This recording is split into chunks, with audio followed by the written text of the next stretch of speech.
ಬಹುಜನ ಬಂಧುಗಳೇ, ಎಲ್ಲರಿಗೂ ನನ್ನ ಜೈ ಭೀಮ್ ವಂದನೆಗಳು. ನಾವು ಬಾಬಾ ಸಾಹೇಬ್ ಅಂಬೇಡ್ಕರ್ರ 134ನೇ ಜಯಂತಿಯನ್ನು ಆಚರಿಸಲಿದ್ದೇವೆ. ಈ ಸಂದರ್ಭದಲ್ಲಿ ಬಾಬಾ ಸಾಹೇಬ್ ಅಂಬೇಡ್ಕರ್ ನೀಡ್ತಕ್ಕಂಥ ಅತಿ ಮುಖ್ಯವಾದ ಸಂದೇಶವನ್ನು ನಾನು ತಮ್ಮೊಟ್ಟಿಗೆ ಹಂಚ್ಕೋಬೇಕು ಅಂತ ಆಸೆ ಪಡ್ತಾ ಇದ್ದೀನಿ. ಏನಪ್ಪ ಅಂದರೆ, ಬಾಬಾ ಸಾಹೇಬ್ ಅಂಬೇಡ್ಕರ್ರು ಅನೇಕ ವಿಚಾರಗಳನ್ನ ಈ ಸಮಾಜದ ಬಗ್ಗೆ, ಇಲ್ಲಿ ರಾಜಕೀಯ ವ್ಯವಸ್ಥೆ ಬಗ್ಗೆ, ಇತಿಹಾಸದ ಬಗ್ಗೆ ಮಾತಾಡಿರೋದುಂಟು. ಆದರೆ ಅತಿ ಮುಖ್ಯವಾದ ಸಂದೇಶ ನನ್ನ ಪ್ರಕಾರ ಯಾವುದಂದರೆ, ಬಾಬಾ ಸಾಹೇಬರು ಪರ್ಸ್ನಲ್ ಪವರ್ ಬಗ್ಗೆ ಹೇಳಿರ್ತಕ್ಕಂಥ ವಿಚಾರ. ಪರ್ಸ್ನಲ್ ಪವರ್, ನಿನ್ನ ವೈಯಕ್ತಿಕ ಶಕ್ತಿ, ನಿನ್ನ ಸ್ವಂತ ನಿನ್ನೊಳಗೆ ಇರ್ತಕ್ಕಂಥ ಒಂದು ಅದ್ಭುತವಾದ ಶಕ್ತಿಯನ್ನು ನೀ ಹೆಂಗೆ ಹೊರಗಾಗ್ತೀಯ, how to unleash the giant power within you. ಇದ್ರ ಬಗ್ಗೆ ಬಾಬಾ ಸಾಹೇಬರು ಮಾತಾಡಿರೋದನ್ನು ನಾವು ಗಮನಿಸಿರೋದು, ಕೇಳಿರೋದು, ಓದಿರೋದು ಬಹಳ ಕಡಿಮೆ. ಬಾಬಾ ಸಾಹೇಬ್ ಅಂಬೇಡ್ಕರ್ ಹೇಳ್ತಾರೆ, no lasting progress can be achieved unless we make a change in our general demeanour and we must retone our language and revitalise our thoughts ಅಂತ ಹೇಳ್ತಾರೆ. ಏನಾಗಂದರೆ, ನಾವು ನಮ್ಮ ಸಾಮಾನ್ಯ ವರ್ತನೆಗಳನ್ನು, ಅದು ಉಡುಪಾಗಿರ್ಬೋದು, ನಮ್ಮ ನಡವಳಿಕೆ ಆಗಿರ್ಬೋದು, ಇವನ್ನೆಲ್ಲದರಲ್ಲೂ ಒಂದು ಕ್ರಾಂತಿಕಾರಕ ಬದಲಾವಣೆ ತರಲಿಕ್ಕೆ ಆಗಲಿಲ್ಲ ಅಂತ ಹೇಳಿದ್ರೆ, ಮತ್ತು ನಮ್ಮ ಭಾಷೆಯನ್ನು ನಾವು ಬದಲಾಯಿಸ್ಕೊಳ್ಳಿಲ್ಲ ಅಂದರೆ, ನಮ್ಮ ಚಿಂತನೆಗಳಲ್ಲಿ ಶಕ್ತಿಯನ್ನು ತುಂಬಲಿಕ್ಕೆ ಆಗಲಿಲ್ಲ ಅಂದರೆ, ಭಾಳ ದೀರ್ಘಾವಧಿಯ ಬದಲಾವಣೆಯನ್ನು ನಾವು ನಿರೀಕ್ಷೆ ಮಾಡೋದಕ್ಕೆ ಸಾಧ್ಯವಿಲ್ಲ. ಪರಿಸ್ಥಿತಿಗಳು ಹೇಗೆ ಬೇಕಾದ್ರೆ ಇರಬಹುದು. ಸಾಮಾನ್ಯವಾಗಿ ಪರಿಸ್ಥಿತಿಗಳು ನಮಗೆ ಸವಾಲು ಹಾಕೋಂಥದ್ದೇ ಇರ್ತವೆ ಯಾವಾಗಲೂ. ನೋಡಿ, ಇವತ್ತು ಎಲ್ಲರೂ ಮಾತಾಡ್ತಾ ಇದ್ದಾರೆ, ನಿರುದ್ಯೋಗ ಭಾರತ ದೇಶದ ಬಹಳ ದೊಡ್ಡ ಸಮಸ್ಯೆ. 85% ಯುವಕರು ಕೆಲಸ ಇಲ್ಲದೆ ಇದ್ದಾರೆ. ಅದರಲ್ಲೂ ಮುಖ್ಯವಾಗಿ 10ನೇ ಕ್ಲಾಸು ಮತ್ತು 12ನೇ ಕ್ಲಾಸು ಅಂದರೆ SSLC ಮತ್ತು PUC ಫೇಲ್ ಆಗಿರೋರು, ಪಾಸ್ ಆಗಿರ್ತಕ್ಕಂಥವರು ಭಾಳ ದೊಡ್ಡ ನಿರುದ್ಯೋಗಿಗಳಾಗಿದ್ದಾರೆ. ಅವರಿಗೆ ಒಂದು ನಿರ್ದಿಷ್ಟವಾದ ನಿರಂತರವಾದ ಕೆಲಸ ಇಲ್ಲ ಅಂತ ಹೇಳ್ತಾ ಇದ್ದಾರೆ. ಇದನ್ನು ನೋಡಿದಾಗ ನಮಗೆ ಗಾಬರಿ ಆಗ್ಬಿಟ್ಟು ಭಾಳ ಜನ ಹೇಳ್ತಾರೆ, ಈ ಕಳೆದ 10 ವರ್ಷದಲ್ಲಿ ಮೋದಿ ಸರ್ಕಾರದಲ್ಲಿ ಆಗಿರ್ತಕ್ಕಂಥ ಭಾಳ ದೊಡ್ಡ ದುರಂತ ಇದು ಹೇಳ್ತಾರೆ. ಆಯ್ತು, ಮೋದಿ ಸರ್ಕಾರ ಬರೋಕ್ಕೆ ಮೊದಲು ಹೇಗಿತ್ತು, ಮನಮೋಹನ್ ಸಿಂಗ್ ಸರ್ಕಾರ ಹೇಗಿತ್ತು, ಅದಕ್ಕೆ ಮೊದಲು ವಾಜಪೇಯಿ ಸರ್ಕಾರ ಹೇಗಿತ್ತು, ಅದಕ್ಕೆ ಮೊದಲು PV ನರಸಿಂಹರಾವ್ ಸರ್ಕಾರ ಹೇಗಿತ್ತು, ಅದಕ್ಕೆ ಮೊದಲು ದೇವೇಗೌಡರಾಗಲಿ, ಇಂದಿರಾ ಗಾಂಧಿ ಆಗಿರಲಿ, ರಾಜೀವ್ ಗಾಂಧಿ ಆಗಲಿ, ಇವರೆಲ್ಲರ ಸರ್ಕಾರದಲ್ಲಿ ಪರಿಸ್ಥಿತಿ ಹೇಗಿತ್ತು, ಆಗ ಎಲ್ಲರಿಗೂ ಉದ್ಯೋಗ ಸಿಕ್ಕಿರ್ತಾಯ್ತಾ, ಅವಾಗ ಪರಿಸ್ಥಿತಿ ಭಾಳ ಚೆನ್ನಾಗಿತ್ತಾ? ನೋ. ನಾವೆಲ್ಲ ಡಿಗ್ರಿ ಮಾಡೋ ಸಂದರ್ಭದಲ್ಲಿ, ಡಿಗ್ರಿ ಮುಗಿಸ್ಕೊಂಡು ಹೊರಗೆ ಬಂದ ಸಂದರ್ಭದಲ್ಲಿ ಎಲ್ಲರೂ ಮಾತಾಡ್ತಾ ಇದ್ದು ಇದೇ ಮಾತನ್ನೇ, ಎಷ್ಟು ಹೋದ್ರೂ ಕೆಲಸ ಸಿಕ್ಕೋದಿಲ್ಲ. ಈಗಿನ ಕಾಲದಲ್ಲಿ ಏನು ಕಲಿತಿ ಅನ್ನೋದಕ್ಕಿಂತ ಹೆಚ್ಚಾಗಿ, ಎಷ್ಟು ವಿದ್ಯೆ ಕಲಿತಿ ಅನ್ನೋದಕ್ಕಿಂತ ಹೆಚ್ಚಾಗಿ ಯಾವುದಾದ್ರೂ ಒಂದು ಕೌಶಲ್ಯವನ್ನು ಬೆಳೆಸ್ಕೊ. ನೀನು ವರ್ಕ್ಶಾಪ್ಗೆ ಹೋಗ್ಬಿಟ್ಟು ಬೇಕಾದರೆ ಮೆಕ್ಯಾನಿಕ್ ಆಗು, ಅಥವಾ ಇನ್ನೇನಾದರೂ ಒಂದು ಕೈ ಕೆಲಸನ ಕಲ್ತ್ಕೋ, ಈ ಥರ ಏನಾದರೂ ಒಂದು ಹೇಳೋರು. ಅಂದರೆ ಪರಿಸ್ಥಿತಿಗಳು ಯಾವತ್ತೂ ಸಹಿತ ಹೀಗೆ ಇದ್ದು, ಪರಿಸ್ಥಿತಿ ಯಾವತ್ತೂ ಕಠಿಣವಾಗಿತ್ತು. ಪ್ರತಿ ಅದು ಸರ್ಕಾರದಲ್ಲೇ ಆಗಿರ್ಬೋದು, ಅಥವಾ ಯಾವುದೇ ಯುಗ ಅಂತ ಕರೀತಾರೆ, ಯಾವ ಯುಗದಲ್ಲೂ ಅಷ್ಟೇ ಪರಿಸ್ಥಿತಿಗಳು ಎಲ್ಲರಿಗೂ ಅನುಕೂಲ ಆಗ್ತಕ್ಕಂಥ ಒಂದು ವ್ಯವಸ್ಥೆ ಯಾವತ್ತೂ ಇರಲಿಲ್ಲ. You are always facing the challenges. ಇಲ್ಲಿ ಮುಖ್ಯವಾದ ನೀವು ಗಮನಿಸ್ಬೇಕಾದಂದರೆ, ಈ ನಿರುದ್ಯೋಗ ಸಮಸ್ಯೆ ಯಾರನ್ನು ಕಾಡ್ತಾ ಇತ್ತು, ಅಥವಾ ಅತಿ ಹೆಚ್ಚು ನಿರುದ್ಯೋಗಿಗಳು ಯಾರಾಗಿದ್ದರು ಅನ್ನೋದು ಇದರಲ್ಲಿ ಯಾವ ಅನುಮಾನ ಇಲ್ಲದೆ, ಅದು ನೆಹರು ಕಾಲ ಆಗಿರ್ಬೋದು, ಇಂದಿರಾ ಗಾಂಧಿ ಕಾಲ ಆಗಿರ್ಬೋದು, ನರಸಿಂಹರಾವ್ ಕಾಲ ಆಗಿರ್ಬೋದು, ವಾಜಪೇಯಿ ಕಾಲ ಆಗಿರ್ಬೋದು, ಅಥವಾ ಮನಮೋಹನ್ ಸಿಂಗ್ ಕಾಲ ಆಗಿರ್ಬೋದು, ಅಥವಾ ಇವತ್ತಿನ ಮೋದಿಯವ್ರ ಕಾಲ ಆಗಿರ್ಬೋದು, ಎಲ್ಲ ಕಾಲದಲ್ಲೂ ನಿರುದ್ಯೋಗ ಸಮಸ್ಯೆಯನ್ನು, ಬಡತನದ ಸಮಸ್ಯೆಯನ್ನು, ಆಮೇಲೆ ಅನಕ್ಷರತೆಯ ಸಮಸ್ಯೆಯನ್ನು, ಹಸಿವಿನ ಸಮಸ್ಯೆಯನ್ನು ಎದುರಿಸ್ತಾ ಇದ್ದವರು, ಅನುಭವಿಸ್ತಾ ಇದ್ದವರು ಭಾರತ ದೇಶದ ಬಹುಸಂಖ್ಯಾತ ಜನರಾದ SC ST, ಹಿಂದುಳಿದ ಸಮಾಜದವರು ಮತ್ತು ಮುಸಲ್ಮಾನರು, ಕ್ರಿಶ್ಚಿಯನ್ರು, ಈ ಅಲ್ಪಸಂಖ್ಯಾತರಾಗಿದ್ದಾರೆ. ಇಲ್ಲಿ ಪ್ರಶ್ನೆ ಏನಂದರೆ, ಯಾಕೆ ಪ್ರತಿಯೊಂದು ಪರಿಸ್ಥಿತಿಯಲ್ಲೋ ಅಥವಾ ಪ್ರತಿಯೊಂದು ಸರ್ಕಾರದ ಅವಧಿಯಲ್ಲೂ ಕೇವಲ ಈ ಜನರು ಮಾತ್ರ ಈ ಪರಿಸ್ಥಿತಿಯನ್ನು ಅನುಭವಿಸ್ತಾ ಇದ್ದಾರೆ, ಈ ಕಷ್ಟಗಳನ್ನ ಅನುಭವಿಸ್ತಾ ಇದ್ದಾರೆ ಅಂತೇಳಿ. ವ್ಯವಸ್ಥೆಯಲ್ಲಿ ಕೆಟ್ಟದಿದೆ ನಾವು ಹುಡುಕ್ತೀವಿ, ವ್ಯವಸ್ಥೆ ಹಿಂಗಿದೆ, ವ್ಯವಸ್ಥೆ ಹಂಗಿದೆ, ಈ ಸರ್ಕಾರ ಸರಿ ಇಲ್ಲ, ಇದೆಲ್ಲ ನಿಜ. ಇದೆಲ್ಲ 50% ಅಷ್ಟೇ, ಅರ್ಧಕ್ಕರ್ಧಷ್ಟೇ ನಿಜ. ಇನ್ನು ಅರ್ಧ ಏನಿದೆ ಅದಕ್ಕೆ ನಾವೇ ಹೊಣೆ. ಯಾರು ನಾವು ಬಲಿಪಶು ಅಂತ ಹೇಳ್ತಿರಲ್ಲ, ಅವರೇ ಅದಕ್ಕೆ ಹೊಣೆ ಆಗಿದ್ದಾರೆ. ನಿಮ್ಮ ಆಂತರಿಕ ಶಕ್ತಿ, ನಿಮ್ಮೊಳಗಿನ ಶಕ್ತಿ, ನಿಮ್ಮ ಟ್ಯಾಲೆಂಟ್ಸ್ ನೀವು ಬೆಳೆಸ್ಕೊಂಡು ಫಸ್ಟ್ ನೀವು ಗುರುತಿಸ್ಕೋಬೇಕು, ಅನಂತರ ಬೆಳೆಸ್ಕೋಬೇಕು. ಅದನ್ನು ಬೆಳೆಸ್ಕೊಳ್ದೇ ಇದ್ದರೆ ಎಂಥ ಅನುಕೂಲ ಪರಿಸ್ಥಿತಿಯಲ್ಲೂ ಸಹಿತ ಅದು ಯಾವುದೇ ಒಳ್ಳೆ ಸರ್ಕಾರ ಬರಲಿ, ಎಂಥ ಒಳ್ಳೆ ವ್ಯವಸ್ಥೆ ನಿರ್ಮಾಣ ಮಾಡಲಿ, ಎಂಥ ಒಳ್ಳೆ ಪಾಲಿಸಿಗಳು ತರಲಿ, ಏನೇ ತಂದ್ರೂ ಸಹಿತ ಒಬ್ಬ ಸೋಮಾರಿಯು ಅವನೊಬ್ಬ ಸಕ್ರಿಯ ಉದ್ಯಮಿ ಆಗಲಿಕ್ಕೆ ಸಾಧ್ಯ ಇಲ್ಲ. ಮೂಲತಃ ಯಾವುದೇ ದೊಡ್ಡ ಕನಸುಗಳಿಲ್ದಿರ್ತಕ್ಕಂಥ ವ್ಯಕ್ತಿ ಭಾಳ ದೊಡ್ಡ ಸಾಧನೆನ ಯಾವತ್ತೂ ಮಾಡೋದಕ್ಕೆ ಸಾಧ್ಯ ಇಲ್ಲ. ಇದು ಯಾವತ್ತೂ ನಿಮ್ಮನ್ನು ಕಾಡ್ತಾನೆ ಇರ್ತವೆ. ಒಂದು ಸಣ್ಣ ಇದು ಸಮಸ್ಯೆ ಎದುರಾದರೂ ಸರಿ ಅವನಾಗಿ ಸುಸ್ತಾಗ್ಬಿಡ್ತಾನೆ. ಅಯ್ಯೋ ಈ ಪರಿಸ್ಥಿತಿ ಸರಿ ಇಲ್ಲ, ನನ್ನ ಹಣೆ ಬರ, ನನ್ನ ಕರ್ಮ, ನಮ್ಮ ಮನೆ ಸರಿ ಇಲ್ಲ, ನಮ್ಮ ಅಪ್ಪ ಸರಿ ಇಲ್ಲ, ನಮ್ಮ ಅಮ್ಮ ಸರಿ ಇಲ್ಲ, ನನ್ನ ಜಾತಿ ಸರಿ ಇಲ್ಲ, ಈ ಊರು ಸರಿ ಇಲ್ಲ, ಈ ದೇಶ ಸರಿ ಇಲ್ಲ, ಇದನ್ನೇ ಮಾತಾಡ್ತಾ ಇದ್ದೀವಿ. ಆದರೆ ಒಬ್ಬ ಇಂಡಸ್ಟ್ರಿಯಸ್ ಮನುಷ್ಯ ಅಥವಾ ಒಬ್ಬ ಒಂದು ಉತ್ಸಾಹ ಇರ್ತಕ್ಕಂಥ ಮನುಷ್ಯ, ತನ್ನಂಬಿಕೆ ಇರ್ತಕ್ಕಂಥ ಮನುಷ್ಯ, ತನ್ನ ಆತ್ಮವಿಶ್ವಾಸವನ್ನು ಅತಿ ಉನ್ನತ ಮಟ್ಟದಲ್ಲಿ ಇಟ್ಕೊಂಡಿರ್ತಕ್ಕಂಥ ವ್ಯಕ್ತಿಗೆ ಅವನು ಎಂಥ ಪರಿಸ್ಥಿತಿಲಿಟ್ಟರೂ ಸಹಿತ ಅವನು ಅದನ್ನೆಲ್ಲ ಗೆದ್ದು ಬರ್ತಾನೆ. ತಾನು ಒಬ್ಬ ಯಶಸ್ವಿ ಮನುಷ್ಯ ಅನ್ನೋದನ್ನ ತೋರಿಸ್ತಾನೆ. ಇದನ್ನೇ ಬಾಬಾ ಸಾಹೇಬ್ ಅಂಬೇಡ್ಕರ್ ನೀನು ವೈಯಕ್ತಿಕವಾಗಿ ನಿನ್ನ ಶಕ್ತಿಯನ್ನು ಬೆಳೆಸ್ಕೊಳ್ಳೋದು ಹೊರತು, ನಿನ್ನ ಪ್ರತಿಭೆಯನ್ನು ಬೆಳೆಸ್ಕೊಳ್ಳೋದು ಹೊರತು, ನಿನ್ನೊಳಗಿರ್ತಕ್ಕಂಥ ಶಕ್ತಿಯನ್ನು ಗುರುತಿಸ್ಕೊಂಡು ಅದನ್ನು ನೀನು ಅನುಷ್ಠಾನಕ್ಕೆ ತರದ ಹೊರತು ಯಾವ ಪರಿಸ್ಥಿತಿಯಲ್ಲೂ ಸಹಿತ, ಯಾವ ದೇಶದಲ್ಲಿದ್ದರೂ ಸಹಿತ ನೀನು ನಾಲಾಯಕ್ಕಾಗೇ ಇರ್ತೀಯ. ಒಮ್ಮೆ ವಿಶಾಖಪಟ್ಟಣದಲ್ಲಿ ನಾನು ಮಾನ್ಯವ್ರ ಕಾಂಚಿರಾಮ್ ಸಾಹೇಬ್ ಜೊತೆ ಕೂತಿದ್ದಾಗ ಅವ ಹುಡುಗ ಬಂದ, ನಂದು ಇಂಜಿನಿಯರಿಂಗ್ ಪಾಸ್ ಆಗಿದೆ, ನಾನೀಗ ME ಮಾಡಬೇಕಂತಿದ್ದೀನಿ, ಆದರೆ ನನಗೆ ಸೀಟ್ ಕೊಡದೆ ಬೇರೆ ಇನ್ಯಾರಿಗೋ ಒಬ್ಬನ ಕೊಟ್ಬಿಟ್ರು. ಅದು ಯಾರಿಗೆ ರಿಸರ್ವ್ ಆಗಿತ್ತು ಕೇಳಿದ್ರೆ SCಗೆ ರಿಸರ್ವ್ ಆಗಿತ್ತು. ಅದನ್ನು ನೇಮಕಾದ ಇನ್ನೊಬ್ಬನ ಅವನು ಯಾವ ಜಾತಿಯವನು, ಅವನು SCನೇ, ಅವನಿಗೆ ಹೆಂಗೆ ಸಿಕ್ತು? ಅವನು 90% ರಿಸಲ್ಟ್ ತೊಗೊಂಡಿದ್ದ, ಮಾರ್ಕ್ಸ್ ತೊಗೊಂಡಿದ್ದ. ನೀನು ಎಷ್ಟು ತೊಗೊಂಡೆ? ನಾನು 63% ಅದ್ರ. ಸಾಹೇಬ್ರು ಕೇಳಿದ ಪ್ರಶ್ನೆ, ನೀನು 95% ಅಂಕಗಳನ್ನ ತಗೋತೀನಿ, 95% ಮಾರ್ಕ್ಸ್ನ ತಗೋತೀನಿ ಅಂತ ಯಾಕೆ ನಿರ್ಧಾರ ಮಾಡಲಿಲ್ಲ ಅಂತ ಕೇಳಿದ್ರು. ಗಮನಿಸ್ರಿ ಇದನ್ನು, ನೀನು ಯಾಕೆ ನಿರ್ಧಾರ ಮಾಡಿಲ್ಲ ಅಂತ. ಇಲ್ಲ ಸರ್, ನಮ್ಮ ಮನೆ ಪರಿಸ್ಥಿತಿ ಚೆನ್ನಾಗಿಲ್ಲ, ಬಡವ, ಅದು ಇದು ಏನೇನೋ ಹೇಳ್ದ. ಇದೆಲ್ಲ ನಿನ್ನ ಪರಿಸ್ಥಿತಿ ಒಪ್ಕೊಂಡೆ. ಬಾಬಾ ಸಾಹೇಬ್ ಅಂಬೇಡ್ಕರ್ಗೆ ಪರಿಸ್ಥಿತಿ ಏನು ಭಾಳ ಅನುಕೂಲಕರವಾಗಿತ್ತೇನು? ಅವ್ರ ಕಾಲದಲ್ಲೂ ಸಹಿತ ಪರಿಸ್ಥಿತಿ ಕೆಟ್ಟದಾಗೇ ಇತ್ತು. ಆದರೆ ಆ ಮನುಷ್ಯ ಹಂಗೆ ಅದ್ಭುತಗಳನ್ನ ಸಾಧನೆ ಮಾಡಲಿಕ್ಕೆ ಸಾಧ್ಯ ಆಯಿತು.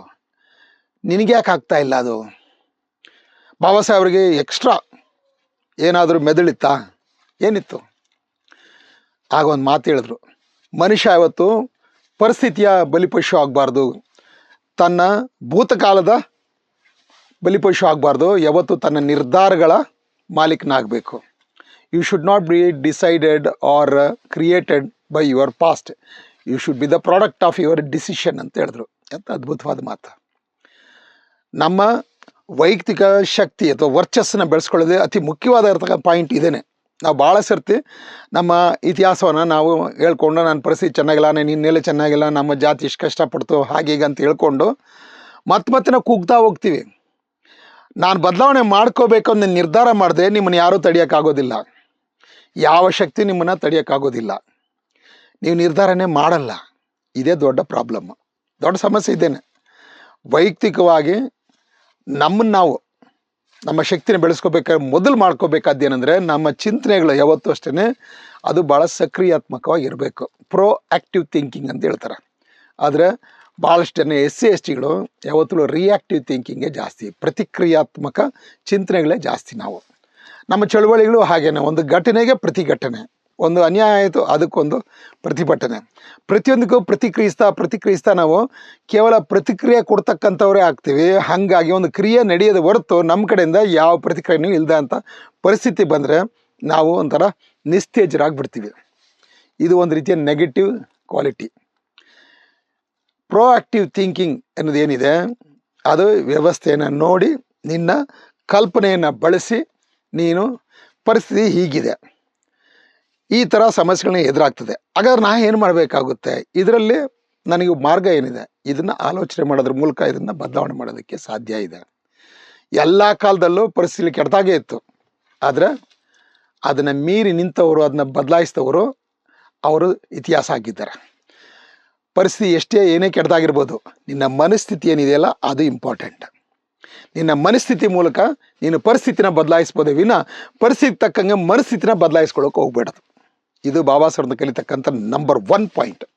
ನಂಬರ್ 2, ಬಾಬಾ ಸಾಹೇಬ್ರು ಹೇಳ್ತಾ ಇದ್ದು, ಈ ಅನೇಕ ಹುಡುಗರು ಅವ್ರನ್ನ ಭೇಟಿ ಮಾಡಿದಾಗ, ನಿನ್ನ ಜೀವನದಲ್ಲಿ ನೀನು ಏನು ಆಗಬೇಕಂತಿದೆಯಾ, ವಾಟ್ ಈಸ್ ಯುವರ್ ಏಮ್? ಇದನ್ನು ಭಾಳ ಜನಪ್ರಿಯರಾದ ಸ್ಟೀವನ್ ಕೋವಿ ಅವರು ತಮ್ಮ 7 habits of the successful people ಅಂತೇಳಿ ಬರೆದಿರೋ ಪುಸ್ತಕದಲ್ಲಿ ಹೇಳ್ತಾರೆ, this is called begin with the end. Begin with the end. ಒಮ್ಮೆ ಅಲ್ಫ್ರೆಡ್ ನೋಬಲ್ ಸತ್ತೋದ ಅಂತೇಳಿ ಸುದ್ದಿ ಆಗ್ಬಿಡ್ತು, ಪೇಪರೆಲ್ಲ ಬಂದ್ಬಿಡ್ತು. ಆಗ ಅದನ್ನು ಅವನು ಸೇವಕ ಬಂದು ಹೇಳ್ದ, ನಿಮ್ಮನ್ನು ಸತ್ತೋಗಿದ್ದಾರೆ ಅಂತ ಹೇಳಿದ್ದಾರೆ. ಇವ್ನಿಗೆ ಸಿಟ್ಟು ಬಂತು. ಆಮೇಲೆ ಒಂದು ಕ್ಷಣ ಇವನೇನು ಮಾಡ್ದೆ, ಆಯಿತು ಒಂದು ಕೆಲಸ ಮಾಡಿದೆ, ಹಾಗೆ ಇರಲಿ, ನಾನು ಸತ್ತೋದ್ರೆ ಜನ ಏನು ಮಾತಾಡ್ತಾರೋ ನೋಡ್ಕೊಂಬ ಅಂತ ಹೇಳಿದ್ರು. ಇವನು ಭಾಳ ದೊಡ್ಡ ಯುದ್ಧ ಸಾಮಗ್ರಿಗಳನ್ನ ವ್ಯಾಪಾರ ಮಾಡ್ತಕ್ಕಂಥ ಭಾಳ ದೊಡ್ಡ ಶ್ರೀಮಂತ ಇವನು, ವ್ಯಾಪಾರಿ ಇವನು. ಇವನಿಂದಾಗ ಅನೇಕ ಯುದ್ಧಗಳಾಗಿ ಅನೇಕ ಜನ ಸತ್ತೋಗಿರ್ತಾರೆ. ಹಾಗಾಗಿ ಎಲ್ಲರೂ ಇವನ್ನ ಶಾಪ ಹಾಕವ್ರೆ ಇವನಿಗೆ. ಇವನು ಭಾಳ ದೊಡ್ಡ ಶ್ರೀಮಂತ, ಸಿಕ್ಕಾಬಿಡ ದುಡ್ಡು ಸೇರಿಸಿದ್ದ. ಸರಿ, ಇವನು ಸತ್ತೋದ ಅಂತ ಹೇಳ್ಬಿಟ್ಟು ಊರೊಳಗಡೆ ಎಲ್ಲರೂ ನೋಡ್ಕೊಂಬರಕ್ಕೆ ಅವನು ಸೇವಕರು ಹೋಗ್ತಾರೆ. ಇವನು ಹೋಗ್ತಾನೆ ವೇಷ ಮರೆಸ್ಕೊಂಡು. ಎಲ್ಲರೂ ಏನು ಹೇಳ್ತಾ ಇದ್ದಾರೆ ಅಂತ ಹೇಳಿದ್ರೆ, ಅಬ್ಬಾ ಸಾವಿನ ವ್ಯಾಪಾರಿ ಸತ್ತೋಗ್ಬಿಟ್ಟ, ಭಾಳ ಒಳ್ಳೆ ಕೆಲಸ ಆಯಿತು ಅಂತ ಹೇಳ್ತಾನೆ. ಒಂದು ಕಡೆ ಪೋಸ್ಟ್ ಹಾಕಿರ್ತಾರೆ, ಸಂಜೆ ಇವತ್ತು ಇವರು ನಮ್ಮ ನೋಬಲ್ ಸತ್ತಿದ್ದರಿಂದಾಗಿ ಅವರ ಸಾವಿಗೆ ಶೋಕಾಚರಣೆಯನ್ನು ಶ್ರದ್ಧಾಂಜಲಿ ಸಭೆಯನ್ನು ಇಟ್ಟಿದ್ದೀವಿ ಅಂತ ಹೇಳ್ತಾರೆ. ಇವ ಅಲ್ಲಿ ಹೋಗ್ತಾನೆ, ಏನು ಮಾತಾಡ್ತಾರೆ ನೋಡೋಣ ಅಂತ. ಆ ಪಾದ್ರಿ ಮಾತಾಡ್ತಾ ಏನು ಹೇಳ್ತಾನೆ, ಭಗವಂತ ಮತ್ತೊಮ್ಮೆ ಆಲ್ಫ್ರೆಡ್ ನೋಬಲ್ ತಗೊಂಡ ಮನುಷ್ಯನ ಭೂಮಿ ಮೇಲೆ ಹುಟ್ಟಿಸ್ಬೇಡ ಅಂತ ಹೇಳ್ತಾರೆ. ಅದು ನೋಡಿದ ತಕ್ಷಣ, ಕೇಳಿದ ತಕ್ಷಣ ಇವನಿಗೆ ತಲೆ ತಿರುಗಿಬಿಡುತ್ತೆ. ನಾನು ಸತ್ರ ಜನ ಬಂದು ನನ್ನ ಹೀಗೆ ನೆನೆಸ್ಕೊತಾರೆ. ಅವತ್ತು ಮನೆಗೆ ಬಂದು ಅವನೇನು ಮಾಡ್ತಾನೆ, ತನ್ನ ಇಡೀ ಆಸ್ತಿಯನ್ನು ಆ ಊರಿನ ಕೆಲವು ಮುಖ್ಯಸ್ಥರು, ನಂಬಿಕಸ್ಥರು, ಧಾರ್ಮಿಕ ವ್ಯಕ್ತಿಗಳನ್ನ ಕರೆಸಿ ಒಂದು ಟ್ರಸ್ಟ್ ಮಾಡಿ ಆ ಎಲ್ಲ ಹಣವನ್ನು ಅದಕ್ಕೆ ಟ್ರಾನ್ಸ್ಫರ್ ಮಾಡಿ, ಇನ್ನು ಮುಂದೆ ಜಗತ್ತಿನಲ್ಲಿ ಶಾಂತಿಗಾಗಿ, ಮನುಷ್ಯನ ಪ್ರಗತಿಗಾಗಿ ಯಾರು ದುಡಿತಾರೋ ಅವ್ರಿಗೆ ಇದ್ರ ಮೂಲಕ ಬಹುಮಾನಗಳು ಕೊಡ್ರಿ ಅಂತ ಹೇಳ್ತಾರೆ. ಹಾಗಾಗಿ ನೊಬೆಲ್ ಪ್ರೈಸ್ ಫಾರ್ ಪೀಸ್ ಅಂತಕ್ಕಂಥ ಒಂದು ಬಹುಮಾನ ಪ್ರಪಂಚದಲ್ಲಿ ಜಾರಿಗೆ ಬಂತು. ಇವತ್ತು ನಾವು ನೊಬೆಲ್ ಅಂದ ತಕ್ಷಣ ಏನು ನೆನೆಸ್ಕೋತೀವಿ, ಈತನಿಂದಾಗಿ ಭಾಳ ದೊಡ್ಡ ಶಾಂತಿ ಉಂಟಾಗಿದೆ ಪ್ರಪಂಚದಲ್ಲಿ ಅಂತ ತಿಳ್ಕೊಂಡಿದ್ವಿ. ಅಲ್ಲ, ಅದಕ್ಕೆ ಅಪೋಸಿಟ್ ಇದ್ದಿದ್ದು. ತಾನು ಸತ್ತ ಮೇಲೆ ನನ್ನ ಕೊನೆಯ ದಿನಗಳಲ್ಲಿ ನನ್ನನ್ನು ಜನ ಹೇಗೆ ನೆನೆಸ್ಕೋತಾರೆ ನಾನು ಸತ್ತ ಮೇಲೆ ಅನ್ನೋದನ್ನ ಅರ್ಥ ಮಾಡ್ಕೊಂಡ. ಅಂದರೆ ನನ್ನ ಜೀವನ ಹೆಂಗೆ ಕೊನೆ ಆಗುತ್ತೆ ಅಂತ ತಿಳ್ಕೊಂಡ. ಅದನ್ನ ಬದಲಾಯಿಸ್ಕೋಬೇಕಂತ ಇವತ್ತು ಪ್ಲ್ಯಾನ್ ಮಾಡಿ ಆ ಪ್ರಕಾರ ನಡ್ಕೊಂಡ. ಹಾಗಾಗಿ ಅವನು ತನ್ನ ಇಡೀ ಜೀವನದ ಸಂದೇಶವನ್ನೇ ಬೇರೆ ರೀತಿಯಲ್ಲಿ ಪ್ರಪಂಚಕ್ಕೆ ಕೊಟ್ಬಿಟ್ಟು ಹೋದ. ಇದನ್ನೇ ಬಾಬಾ ಸಾಹೇಬ್ ಅಂಬೇಡ್ಕರ್ ಹೇಳ್ತಾರೆ, ನೀ ಏನೇ ಮಾಡಬೇಕಾದ್ರೂ begin with your end, start with your end. ಮತ್ತು ಮೂರನೇದು ಅತಿ ಮುಖ್ಯವಾದ್ದು, ನಾವು ಮಾಡಬೇಕಾದ ಎಷ್ಟೋ ಸರ್ತಿ ನಾವು ಭಾಳ ಅರ್ಜೆಂಟಾಗಿರೋ ಕೆಲಸಗಳನ್ನ ಮಾಡೋಕ್ಕೆ ಹೋಗ್ತೀವಿ, ತುರ್ತಾಗಿ ಮಾಡೋಂಥ ಕೆಲಸಗಳು. ಈ ತುರ್ತಾಗಿರೋ ಕೆಲಸಗಳನ್ನ ಮಾಡ್ತಾ ನಮ್ಮಲ್ಲಿ ಟೆನ್ಷನ್ನು, ಸ್ಟ್ರೆಸ್ಸು ಇವೆಲ್ಲ ಜಾಸ್ತಿ ಆಗ್ಬಿಟ್ಟು ನಾವು ಏನಾಗ್ತೀವಿ ಅಂತ ಹೇಳಿದ್ರೆ ಅತಿ ಮುಖ್ಯವಾದ ಕೆಲಸಗಳನ್ನ ಮಾಡದೆ ಹೋಗ್ಬಿಡ್ತೀವಿ. ಜೀವನದಲ್ಲಿ ಯಾವುದು ಅತಿ ಮುಖ್ಯ ಅನ್ನೋದನ್ನ ಮೊದಲು ನಿರ್ಧಾರ ಮಾಡ್ಕೋಬೇಕು. ಅದಕ್ಕಾಗಿ ನಮ್ಮ ಶ್ರಮವನ್ನು, ಸಮಯವನ್ನು ನಾವು ವಿನಿಯೋಗಿಸ್ಬೇಕು. ಆಯಿತು, ಅಲ್ಲೇ ಆಗುತ್ತೆ, ಅತ್ಯಾಚಾರಗಳಾಗುತ್ತೆ, ನಮ್ಮ ಜನರನ್ನ ಹೊಡಿತಾರೆ, ಬಡಿತಾರೆ, ದೌರ್ಜನ್ಯಗಳಾಗುತ್ತೆ, ಇವೆಲ್ಲ ನಾವು ಪ್ರತಿಕ್ರಿಯಿಸ್ಬೇಕು. ಆದರೆ 90% ಬರೀ ಪ್ರತಿಕ್ರಿಯೆಯಲ್ಲೇ ಹೋಗುತ್ತೆ. ಇದನ್ನು ನಿಲ್ಲಿಸೋದು ಹೆಂಗೆ ಅಂತ ಆಲೋಚನೆ ಮಾಡಬೇಕು. ಎಲ್ಲಿ ತನಕ ಈ ವ್ಯವಸ್ಥೆ ಹೀಗಿರುತ್ತೋ ಅಲ್ಲಿ ತನಕ ಈ ಘಟನೆಗಳು ನಡೀತಾ ಇರುತ್ತೆ. ಹಾಗಾದರೆ ಈ ಘಟನೆಗಳನ್ನ ನೀನು ಪ್ರತಿರೋಧಿಸೋದ್ರ ಜೊತೆಗೆ ವ್ಯವಸ್ಥೆನ ಬದಲಾಯಿಸೋದು ಹೆಂಗೆ ಅನ್ನೋದು ಕಡೆ ಹೆಚ್ಚಿನ ಸಮಯವನ್ನು ಕೊಡಬೇಕು. Because that is more important. ಅದು ನನ್ನ ಪ್ರಯಾರಿಟಿ ಆಗಬೇಕು. ಹಾಗೆ ಜೀವನದಲ್ಲಿನೂ ಸಹಿತ ನನಗೆ ಯಾವುದು ಭಾಳ ಮುಖ್ಯ, ನಾನು ಓದ್ತಾ ಇದ್ದೀನಿ, ನಾನು ಡಿಗ್ರಿ ಮಾಡ್ತಾಯಿದ್ದೀನಿ, ಪೋಸ್ಟ್ ಗ್ರ್ಯಾಜುಯೇಷನ್ ಮಾಡ್ತಾಯಿದ್ದೀನಿ.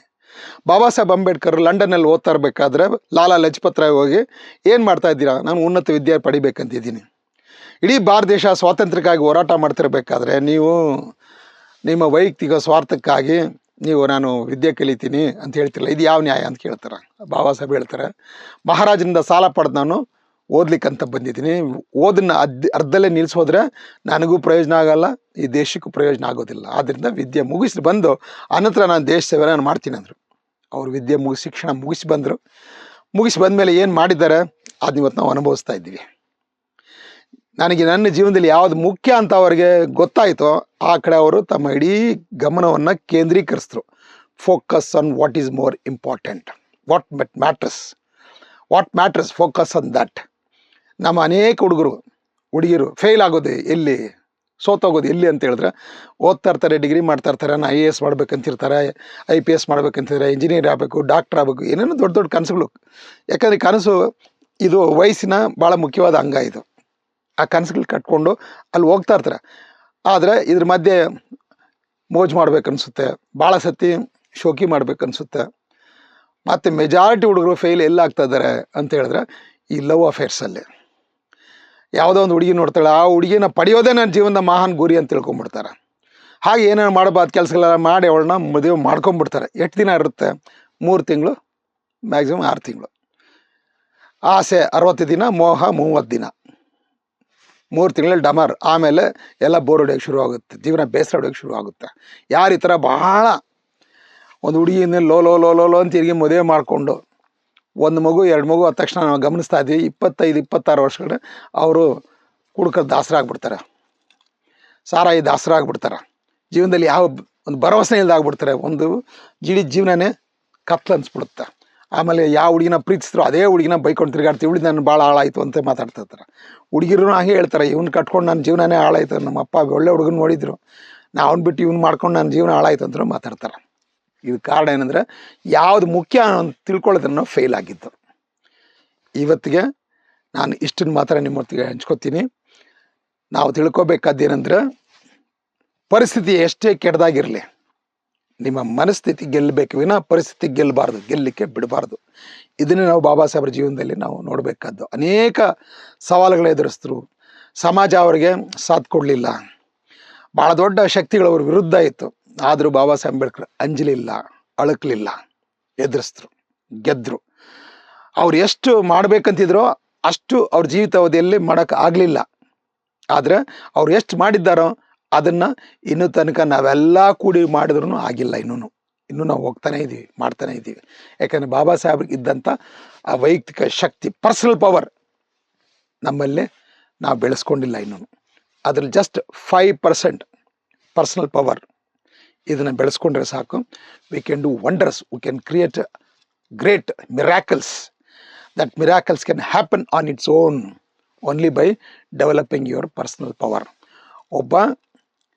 ಒಂದು ಚಳುವಳಿ ಅದು ಯಶಸ್ವಿ ಆಗಬೇಕಾದ್ರೆ ಒಬ್ಬ ಯಶಸ್ವಿ ನಾಯಕನ ನೇತೃತ್ವದಲ್ಲಿದ್ದಾಗ ಮಾತ್ರನೇ ಅದು ಯಶಸ್ವಿ ಆಗೋದು.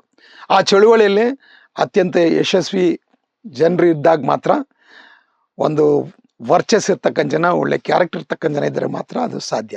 ಈ ವಿಚಾರದಲ್ಲಿ ಬಾಬಾ ಸಾಹೇಬ್ ಅಂಬೇಡ್ಕರ್ ಸಾಮಾನ್ಯ ಒಂದು ಕೋಟ್ ಹೇಳ್ತೀವಿ, ಎಜುಕೇಟ್, ಎಜುಟೇಟ್, ಆರ್ಗನೈಸ್ ಅಂತೇಳಿ. ಅಷ್ಟೇ ಮುಖ್ಯವಾದ ಕೋಟ್ ಬಾಬಾ ಸಾಹೇಬ್ ಹೇಳಿದ್ದೇನಂತ ಹೇಳಿದ್ರೆ 3 ವಿಚಾರಗಳು. ನಂಬರ್ 1, ಸೆಲ್ಫ್ ರೆಸ್ಪೆಕ್ಟ್, ಸ್ವಾಭಿಮಾನದಿಂದ ಬದುಕ್ತಕ್ಕಂಥ ಒಂದು ಪ್ರಬಲವಾದ ಇಚ್ಛೆ. ನಂಬರ್ 2, ಸೆಲ್ಫ್ ನಾಲೆಡ್ಜ್, ನಾನು ಯಾರು, ನನ್ನ ಸಾಮರ್ಥ್ಯ ಏನು, ನನ್ನೊಳಗಿನ ಶಕ್ತಿ ಏನು, ನನ್ನ ಕನಸೇನು, ನಾನೇನು ನನ್ನ ಜೀವನದಲ್ಲಿ ಸಾಧನೆ ಮಾಡಬೇಕಂತಿದ್ದೀನಿ, ಇದೆಲ್ಲದನ್ನು ತಿಳ್ಕೊಂಡು ಆ ನಿಟ್ಟಿನಲ್ಲಿ ನಡೀತಕ್ಕಂಥ. 3ನೇದು ಅತಿ ಮುಖ್ಯವಾದ್ದು ಸೆಲ್ಫ್ ಹೆಲ್ಪ್. ಸ್ಯಾಮ್ಯುಯಲ್ ಸ್ಮೈಲ್ಸ್ ಬರೆದಿರ್ತಕ್ಕಂಥ ಈ ಸೆಲ್ಫ್ ಹೆಲ್ಪ್ ಬಾಬಾ ಸಾಹೇಬ್ರ ಜೀವನ ಮೇಲೆ ಭಾಳ ದೊಡ್ಡ ಪ್ರಭಾವ ಬೀರ್ತು. ಸ್ಯಾಮ್ಯುಯಲ್ ಸ್ಮೈಲ್ಸ್ ಅವರು 4 ಪುಸ್ತಕ, ಅತಿ ಮುಖ್ಯವಾದ ಪುಸ್ತಕಗಳನ್ನು ಬರೆದಿರು. 1 ಸೆಲ್ಫ್ ಹೆಲ್ಪ್, 2ನೇದು ಡ್ಯೂಟಿ, 3ನೇದು ಕ್ಯಾರೆಕ್ಟರ್, 4ನೇದು ಥ್ರಿಫ್ಟ್. ಪ್ರತಿಯೊಂದೂ ಅದನ್ನು ಸಮಗ್ರವಾಗಿ ಭಾಳ ಅದ್ಭುತವಾಗಿ ಅದನ್ನು ವ್ಯಯಿಸೋದು, ಖರ್ಚು ಮಾಡೋದು, ಅದು ಸಮಯ ಆಗಿರ್ಬೋದು, ಹಣ ಆಗಿರ್ಬೋದು, ಅದನ್ನು ಹೆಂಗೆ ನೀನು ಎಫೆಕ್ಟಿವ್ ಆಗಿ ನೀನು ಅದನ್ನು ವಿನಿಯೋಗಿಸ್ತೀಯ, ಅದು that's called thrift. Self help is the best help ಅಂತ ಬಾಬಾ ಸಾಹೇಬ್ ಅಂಬೇಡ್ಕರ್ ಯಾವತ್ತೂ ಹೇಳ್ತಾ ಇದ್ರು. ಹಾಗೆಯೇ ಅವರ ಡ್ಯೂಟಿ, ನನ್ನ ಸಮಾಜಕ್ಕೆ ನನಗೊಂದು ಜವಾಬ್ದಾರಿ ಇದೆ. ಅವರು ವಿದ್ಯೆ ಮುಗಿಸ್ಕೊಂಡು ಬಂದ ತಕ್ಷಣ ಅವ್ರಿಗೆ ಅತಿ ದೊಡ್ಡ ಹುದ್ದೆಯನ್ನು ಕೊಟ್ಟರು. ಆದರೆ ನನ್ನ ಸಮಾಜಕ್ಕೆ ಕೆಲಸವನ್ನು ಮಾಡೋದಕ್ಕೆ ನನಗೆ ಈ ಕೆಲಸನ ಒಪ್ಕೊಂಡ್ರೆ ಮಾಡಲಿಕ್ಕೆ ಆಗದೆ ಹೋಗ್ಬೋದು. ಆದ್ದರಿಂದ my duty is more important towards my society ಅಂತ ಹೇಳಿದ್ರು. ಹಾಗೆ 3ನೇದು ಕ್ಯಾರೆಕ್ಟರ್ ಇರೋನು ಮಾತ್ರನೋ ಒಂದು ರಾಷ್ಟ್ರವನ್ನೇ ನಿರ್ಮಾಣ ಮಾಡೋದಕ್ಕೆ ಸಾಧ್ಯ. People with good character can build the great nation. If wealth is not, nothing is last. If health is lot, something is last.